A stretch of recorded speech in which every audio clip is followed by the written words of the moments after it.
اس لیے اس کو ڈوبنے نہیں دوں گا۔ یہ پیغام تھا کس کے لیے، کس کو دیا جا رہا تھا؟ جلسے میں آ کر کے یہ سب کچھ کہنا، اور پھر ایک اور جملہ نون لیگ اور پیپلز پارٹی کے لیے انہوں نے کہا کہ اگر اس طرح عمران خان کو دیوار سے لگایا گیا تو پھر آپ کو بھی بچنے کا، بھاگنے کا موقع نہیں دیا جائے گا۔ یہ ساری چیزیں بڑی غور طلب ہیں، آپ بھی سوچیں، میں بھی سوچتا ہوں، اور اس پہ میرے پاس جو انفارمیشن ہے وہ بھی میں آپ کے ساتھ اگلے ویلاگ میں شیئر کروں گا کہ ہونے جا کیا رہا ہے۔ اور ناظرین، دوسری بات عمران خان نے اسی جلسے میں دوسری بات جو اہم کی ہے، جس کے پس منظر اور پیش منظر کی میں آپ کے سامنے شیئر کرنا چاہتا ہوں، وہ انہوں نے عمران خان نے کہا پنجاب میں پھر عدم اعتماد کی باتیں کی جا رہی ہیں، عملی طور پر عدم اعتماد کرنے کی تیاریاں بھی ہیں اور منصوبہ بندی بھی مکمل ہے۔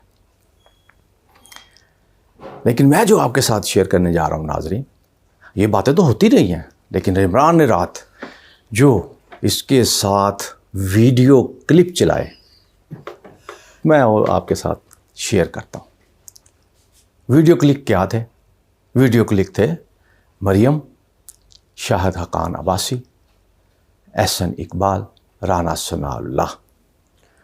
یہ مسلم لیگ نون کے چاروں مرکزی رہنما بھی اور اس وقت وفاقی وزیر بھی ہیں۔ وہ عدم اعتماد کے حوالے سے یہ کہہ رہے ہیں کہ عدم اعتماد اس وقت تک نہیں آ سکتی جب تک اسٹیبلشمنٹ کا ہاتھ نہ ہو۔ کامیابی کی واحد ضمانت اسٹیبلشمنٹ ہوتی ہے عدم اعتماد کے حوالے سے، ادروائز عدم اعتماد کامیاب ہو ہی نہیں سکتی۔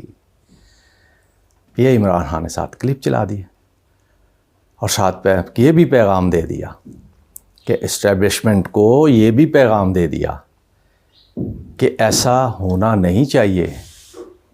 ویڈیو کلپ کے بعد انہوں نے کہا کہ ایسا ہونا نہیں چاہیے، ورنہ قوم سمجھ جائے گی کہ یہ عدم اعتماد کن لوگوں نے اور کیوں کر کے یہ پیش کروایا ہے۔ بہت بڑا پیغام تھا، براہ راست پیغام تھا۔ ناظرین، آپ کو تو اندازہ ہو گیا ہوگا نا اب پھر ہونے کیا جا رہا ہے، ہونے کیا جا رہا ہے، کیونکہ اب تو ہائی کورٹ کے فیصلے کے مطابق لوٹے ووٹ تو دے نہیں سکتے، لوٹوں کا ووٹ تو گنتی میں شمار ہی نہیں ہو سکتا۔ اگر کوئی پیسے لے بھی لے تو کرے گا کیا بھائی، وہ تو دے ہی نہیں سکتا ووٹ۔ صرف ایک ہی حل ہے نا کہ وہ غیر حاضر ہو جائے، اس دن آئے ہی نہ۔ جب آئے گا ہی نہیں تو بھی ظاہر ہے وہ وفاداری تو اس کی مشکوک ہو گئی، اس پہ پھر قائد جو ہے، پارٹی کا قائد جو ہے، وہ الیکشن کمیشن کو لکھ کے دے سکتا ہے میں نے فیصلہ یہ کیا تھا، میرا جو کارکن ہے، میرا جو اسمبلی کا ممبر ہے، اس نے وائلیٹ کیا اس معاملے کو، لہٰذا اس کو نااہل قرار دیا جائے۔ بات پھر عدالتوں میں چلی جائے گی، نااہلی شاہلی یہ وہ۔ پھر اس کا سیف حل کیا ہے وہ میں آپ کے سامنے رکھ دیتا ہوں۔ یہ بھی میں نے 2-3 دن پہلے ویلاگ میں اپنے میں آپ کو یاد ہوگا میں نے کہا تھا کہ پرویز الہی کی چھٹی کا پیغام دے دیا گیا ہے اور پرویز الہی کی چھٹی یقیناً طے ہے۔ اور ساتھ میں نے یہ بھی کہا تھا کہ اس کا واحد طرف کا پتہ چودھری شجاعت کے پاس ہے، جو پارٹی کے صدر ہے، یاد ہوگا نا آپ کو۔ اب ہونے کیا جا رہا ہے؟ اب پھر وہی بات ہونے جا رہی ہے۔ آصف زرداری لاہور آنے والے ہیں، آ کر کے پھر جوڑ توڑ اور یہ وہ حمزہ صاحب تشریف لے آئے ہیں پاکستان میں۔ اب چودھری شجاعت کو استعمال کیا جائے گا۔ اب چودھری شجاعت کو استعمال کیسے کیا جائے گا؟ کیا وہ اپنے 10 ارکان کو پہلے ہی کہہ دیں گے کہ ہم پرویز کو ووٹ نہیں دینے جا رہے، ہم فلاں کو وہ سپورٹ کر رہے ہیں، آپ بھی اس کو سپورٹ کریں؟ یعنی اگر وہ ڈالیں گے تو پارٹی سے جائیں گے، اگر نہیں ڈالیں گے تو عدم اعتماد ہوگا۔ بڑا سیدھی بات ہے۔ لیکن پھر بات تو پھر یہاں آپ کر اٹک جاتی ہے کہ پرویز الہی نے تو چودھری شجاعت کو فارغ کر دیا ہوا ہے جنرل کونسل میں، اور معاملہ ہے عدالت میں۔ جب تک عدالت اس کا فیصلہ نہ کر دے کہ چودھری شجاعت اب بھی پارٹی کے صدر ہیں یا نہیں ہیں، پرویز الہی نے جس کو فارغ کر دیا، جنرل کونسل نے جس کو فارغ کر دیا، اس کی آئینی حیثیت، قانونی حیثیت ہے کیا؟ تبھی یہ معاملات بنیں گے نا. لیکن میرا ریڈار یہ کہتا ہے مستقبل قریب میں پرویز الہی اور چودھری شجاعت کے درمیان مصالحت ہو جائے گی. ناظرین، میں یہ کہہ رہا ہوں، مجھے لگتا ہے، میرا ریڈار یہ کہتا ہے چودھری شجاعت اور پرویز الہی کی آپس میں مصالحت ہو جائے گی اور سب ایک ہو جائیں گے. اب جب ایک ہو جائیں گے تو پھر کیا ہوگا؟ چودھری شجاعت پرویز الہی کا وہ سپورٹ کریں گے، یا پرویز الہی یہ کہہ دیں کہ ٹھیک ہے پھر بھائی جان اسی پی ڈی آئی دے نال شامل ہو جانے ہیں، مجھے وزیر اعلیٰ بنا لیں، پر میں بنا ہوا ہوں، میری سپورٹ کر دیں، میں آپ کے ساتھ پارٹی سمیت آ جاتا ہوں. آسان حل ہے نا، وزیر اعلیٰ بھی بنے رہے اور بھائی کے ساتھ صلاح بھی ہو گئی. آپ کو سمجھ آئی؟ مجھے لگتا ہے کہ یہ بات اس طرف جا رہی ہے، کیونکہ جاتے جاتے ایک اور جملے میں آپ کو سمجھانے کی کوشش کروں. عمران خان نے جو بیانیہ آرمی چیف کی تعیناتی کے حوالے سے لیا اور جس پہ لہدے بھی بری ہوئی اور فوج کے حوالے سے بھی اور رد عمل بھی آیا اور ادھر ادھر سے بھی باتیں بہت ساری ہوئیں. پرویز الہی وزیر اعلیٰ پنجاب، ان کا جو موقف آیا وہ عمران کے بیانیے سے مطابقت نہیں رکھتا تھا. ان کا جو بیان تھا وہ آرمی چیف کے اور فوج کے بیانیے کے ساتھ ملتا جلتا تھا. آپ سمجھ آئیے آپ کو ناظرین میں کیا کہنا چاہ رہا؟ اگر کھل کے میں بتا دوں تو یہ ہے کہ پرویز الہی نے عمران کے بیانیے کو نہیں مانا. اب اگر بیانیے کو نہیں مانا تو کل کو اگر پھر اوپر سے یہ آ جاتی ہے بات کہ اب بھائی سے صلح کریں اور اب ہمیں ضرورت ہے پاکستان کو بچانے کے لیے، پاکستان کو کشیدگی ختم کرنے کے لیے، آپ وزیر اعلیٰ بھی رہیں لیکن دوسری طرف چلے جائیں، تاکہ لیول پلینگ فیلڈ بھی تو دینی ہے نا ناظرین.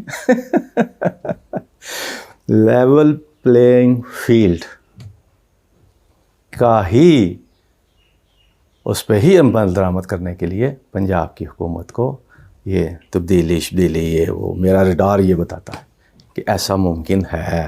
اب پاکستان میں کیا ہوتا ہے کیا نہیں ہوتا کوئی حتمی رائے تو نہیں دی جا سکتی، لیکن میرا تجربہ اور میرا ریڈار یہی بتاتا ہے.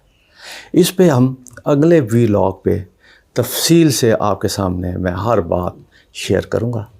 اس وقت تک مجھے اجازت دیجیے، اپنا بہت خیال رکھیے گا. پاکستان زندہ باد.